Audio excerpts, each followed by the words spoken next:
Hello, welcome to my channel. ఈరోజు ఈ వీడియోలో మనం ప్రస్తుతం ఒక 4 రాష్ట్రాల్లోని శాసనసభ ఎన్నికలు జరుగుతున్నాయి. దీనిలో అస్సాము, కేరళలో ఎన్నికలు పూర్తయిపోవడం జరిగింది. ఈ 23వ తేదీని తమిళనాడులోని అదేవిధంగా వెస్ట్ బెంగాల్లోని మొదటి ఫేజ్ ఎన్నికలు జరిగే అవకాశం ఉంది. ఈ ఎన్నికల్లోని ఏ పార్టీ విజయం సాధించే అవకాశాలు ఉన్నాయి అనే దాని మీద చాలా సర్వేలు వస్తూ ఉన్నాయి.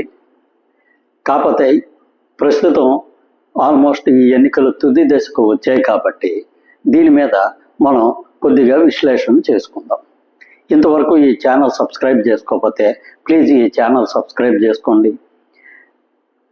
ఈ ఛానల్ అభివృద్ధికి మీ వంతు సహకారం అందిస్తారని ఆశిస్తున్నాం. ఇక విషయంలోకి వెళ్తే అస్సాంలోని, కేరళలోని ఎన్నికలు పూర్తయిపోయి అస్సాంలో చాలా వరకు బీజేపీ అధికారంలో వచ్చే అవకాశం ఎక్కువగా ఉంది. ఇక్కడ గత 2 టర్ముల నుంచి బీజేపీ అధికారంలో ఉంది.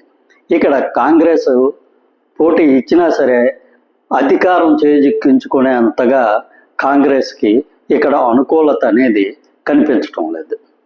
ఇక కేరళ విషయానికి వస్తే ఇక్కడ బీజేపీకి పెద్దగా స్టేక్ ఏమీ లేదు.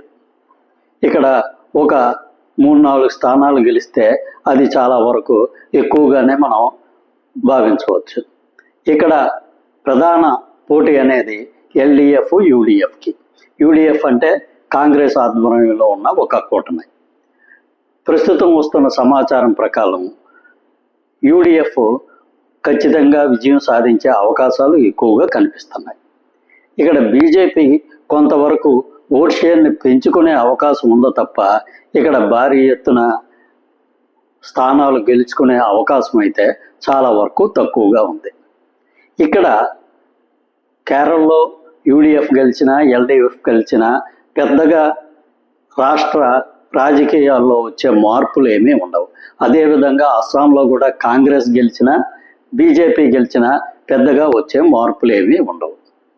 ఇక తమిళనాడు విషయాన్ని తీసుకుంటే తమిళనాడులో ప్రధాన పోటీ ఎన్డీఏ, ఏఐఏడీఎంకే, అదేవిధంగా ఈ బీజేపీ కలిపి ఒక కూటమిగా ఎన్నికలకు వెళ్ళడం జరిగింది. అదేవిధంగా డిఎంకే, కాంగ్రెస్ ఒక కూటమిగా ఎన్నికలకు వెళ్ళడం జరిగింది. ఈ 2 పార్టీల మధ్య ప్రధానమైన పోటీ ఉంటుందని మనకి సమాచారం వస్తుంది. కానీ ఇక్కడ సూపర్ స్టార్ విజయ్ గారు టీవీకే అనే పార్టీని స్థాపించి దాదాపు తమిళనాడులో ఉన్న అన్ని నియోజకవర్గాల్లోని పోటీ చేస్తున్నారు. ఇక్కడ ఆయన సినీ గ్లామర్ అనేది ఎంతవరకు ఉపయోగపడుతుంది, ఆయన సినీ గ్లామర్ వల్ల ఓట్లు ఏమైనా వచ్చే అవకాశం ఉందా అని అంటే ప్రస్తుతానికైతే ప్రభుత్వాన్ని ఫామ్ చేసే అంతగా విజయ్ గారి పార్టీకి స్థానాలు వచ్చే అవకాశం అయితే చాలా తక్కువగా ఉంది. కొంతవరకు ఆయన తమిళనాడు ఓటర్ల మీద ప్రభావం చూపించవచ్చు, కానీ జయాపజయాల్ని నిర్ణయించే స్టేజ్కి మాత్రం విజయ్ గారు వెళ్ళే పరిస్థితి అయితే ప్రస్తుతానికి లేదు.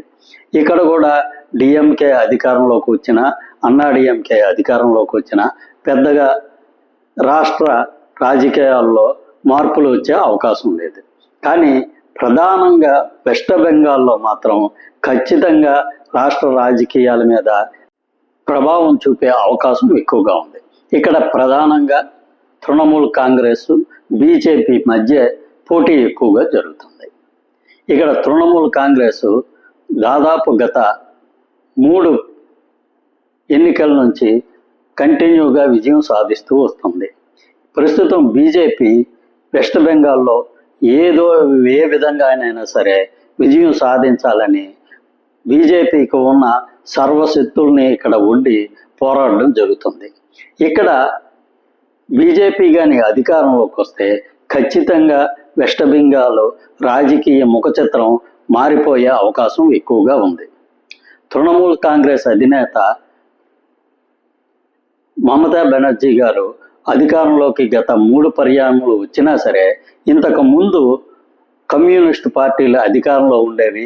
ఇంచుమించు అదే పందాన్ని కొనసాగిస్తూ మమతా బెనర్జీ గారు కూడా పరిపాలన కొనసాగిస్తున్నారు. కానీ ఇక్కడ బీజేపీ కానీ అధికారంలోకి వచ్చిందంటే ఖచ్చితంగా ఇక్కడ రాజకీయ ముఖ చిత్రం అనేది మారిపోయే అవకాశం ఉంది. ఇక్కడ మమతా బెనర్జీ గారు బంగ్లాదేశ్ నుంచి ఈ చుట్టుపక్కల దేశాల నుంచి అక్రమంగా వలస వచ్చి వెస్ట్ బెంగాల్లోని తిష్ట వేసుకొని మమతా బెనర్జీ పార్టీకి అనుకూలంగా ఉండే చాలామంది వ్యక్తులు ఉన్నారని చెప్పి చాలా వరకు ఈ తృణమూల్ కాంగ్రెస్ మీద అభియోగాలు రావడం జరిగింది. ఇవన్నీ నిజమైతే ఖచ్చితంగా బీజేపీ వచ్చిన తర్వాత ఇటువంటి అక్రమ వలసదారుల్ని ఖచ్చితంగా బయటికి పంపించే అవకాశం ఎక్కువగా ఉంటుంది. కాబట్టి బీజేపీ తృణమూల్ కాంగ్రెస్లో ఎవరు విజయం సాధిస్తారు అనే దాని మీద వెస్ట్ బెంగాల్ భవిష్యత్ అనేది ఆధారపడే అవకాశం ఉంది. ఒకవేళ తృణమూల్ కాంగ్రెస్ మరోసారి విజయం సాధించిందంటే ఇంతకుముందు వెస్ట్ బెంగాల్లో ఏ విధమైన రాజకీయాలు జరిగాయో అదే విధంగా రాజకీయాలు కొనసాగే అవకాశం ఉంది.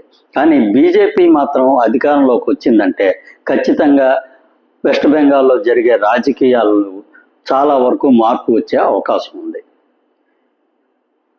ప్రస్తుతం వెస్ట్ బెంగాల్ చూసుకుంటే ఈ ఆర్థికంగా చాలా వరకు తనంతో ఉంది. ఒకప్పుడు అంటే మనకు స్వతంత్రం వచ్చిన దాదాపు ఒక 20-25 ఏళ్ల వరకు వెస్ట్ బెంగాల్ చాలా వరకు ముందంజలో ఉండేది. అప్పట్లో భారతదేశ జీడిపిలో దాదాపు 10% వాటా వెస్ట్ బెంగాల్కు ఉండేది. కలకత్తా అప్పట్లోని భారతదేశంలో అతిపెద్ద ఆర్థిక రాజధానిగా ఉండేది. 1970-75 తర్వాత క్రమంగా వెస్ట్ బెంగాల్ తన పరపతిని పోగొట్టుకోవడం జరిగింది. ప్రస్తుతం మన దేశ జీడిపిలోని దాదాపు ఒక 5-6%కే వెస్ట్ బెంగాల్ పరిమితమైంది. అదేవిధంగా కలకత్తా మహానగరాన్ని దాటుకొని బొంబాయి, ఢిల్లీ ఇవన్నీ అభివృద్ధి దిశగా వెళుతుంటే కలకత్తా అంత వేగంగా అభివృద్ధి చెందటం లేదు. కాబట్టి ప్రస్తుతం ఏమైనా వెస్ట్ బెంగాల్ ఓటర్లో మార్పు వచ్చి బీజేపీకి ఏమైనా సరే ఓట్లు ఎక్కువగా వేసి బీజేపీని ఏమైనా అధికారంలోకి తీసుకొస్తారా అనేది మనకి ఈ మే 4వ తేదీనే జరిగే ఎన్నికల ఫలితాల్లో తెలిసే అవకాశం ఉంది. Thank you. ఈ వీడియో నచ్చినట్లయితే ఈ ఛానల్ సబ్స్క్రైబ్ చేసుకోండి. Thank you very much.